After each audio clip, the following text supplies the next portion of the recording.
नमस्ते, मेरा नाम निकिता है और आप देख रहे हैं बोलता हिंदुस्तान। जिस एप्स्टीन फाइल ने अमेरिका से लेकर भारत तक में बवाल मचाया हुआ था, अब उस पर सियासी पारा और गर्म हो गया है।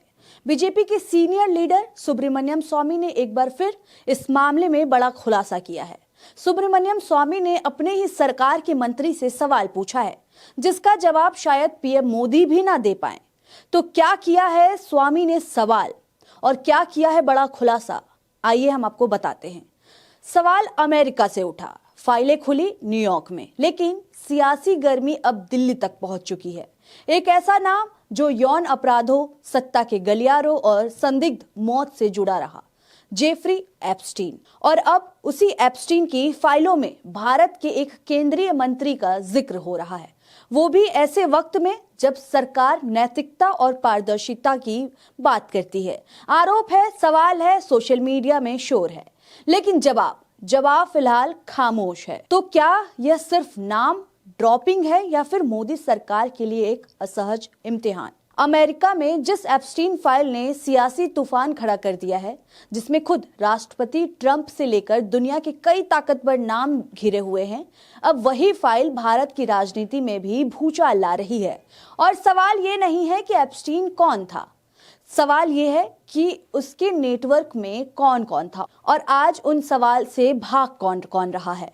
जेफरी एप्स्टीन एक अमेरिकी अरबपति, जिसे नाबालिग लड़कियों की तस्करी और यौन शोषण का दोषी ठहराया गया। साल 2008 में सजा, साल 2019 में जेल और फिर जेल में संदिग्ध मौत, जिसे आत्महत्या बताया गया। लेकिन एप्स्टीन सिर्फ एक अपराधी नहीं था, वह खुद को दुनिया के ताकतवर नेताओं, उद्योगपतियों और राजनेताओं के बीच एक कनेक्टर की तरह पेश करता था। अब अमेरिका में अनसील हुई एप्स्टीन फाइल में कई नाम सामने आए। इसमें ट्रंप, बिल क्लिंटन जैसे नाम भी हैं, जिनका जिक्र होना काफी बड़ी बात है। लेकिन भारत में सियासी पारा इसलिए चढ़ा है क्योंकि इन दस्तावेजों में केंद्रीय मंत्री हरदीप सिंह पुरी का नाम भी कई बार दर्ज किया गया है। और यहीं से कहानी में सबसे दिलचस्प मोड़ आता है। बीजेपी के ही वरिष्ठ नेता अपने ही सरकार के मंत्री पर सवाल उठा दिए हैं। सुब्रमण्यम स्वामी मैदान में उतरते हैं। सुब्रमण्यम स्वामी सोशल मीडिया एक्स पर लिखते हैं, जेफरी एप्स्टीन, जो नेताओं के लिए दलाल के रूप में जाना जाता था, उसकी 2014 के बाद हमारे केंद्रीय मंत्री हरदीप सिंह पुरी से कई बैठकें हुई। क्या मंत्री बताएंगे कि उनका उससे क्या संबंध था? हालांकि ये कोई पहला मौका नहीं है जब स्वामी ने इस मुद्दे पर मोदी सरकार से सवाल किया हो।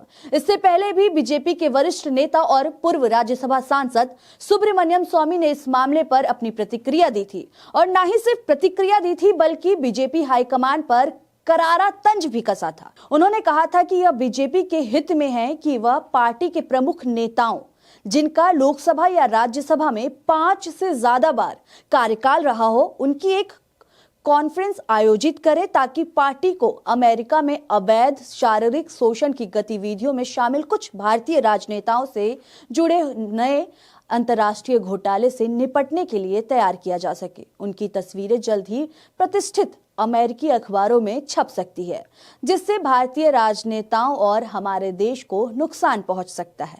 आप जानते हैं कि जेफरी एप्स्टीन अमेरिका का बड़ा अपराधी था।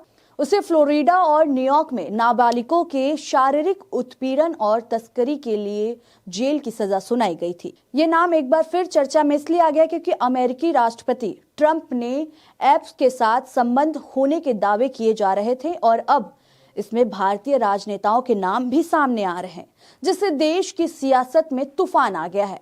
लेकिन मोदी सरकार और उनके मंत्री इस पूरे मामले में शांत नजर आ रहे हैं।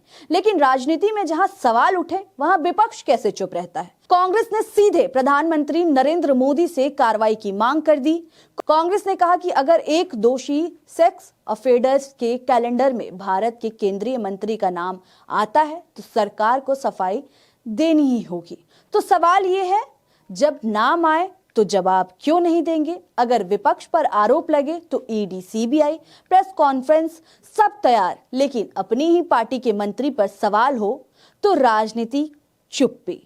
भारत खुद को विश्व गुरु कहता है, लेकिन विश्व गुरु वो होता है जो नैतिकता में भी आगे हो। अगर सवाल पूछने पर लोगों को देशद्रोही कहा जाए और जवाब देने से बचा जाए तो ये नेतृत्व नहीं, डैमेज कंट्रोल है।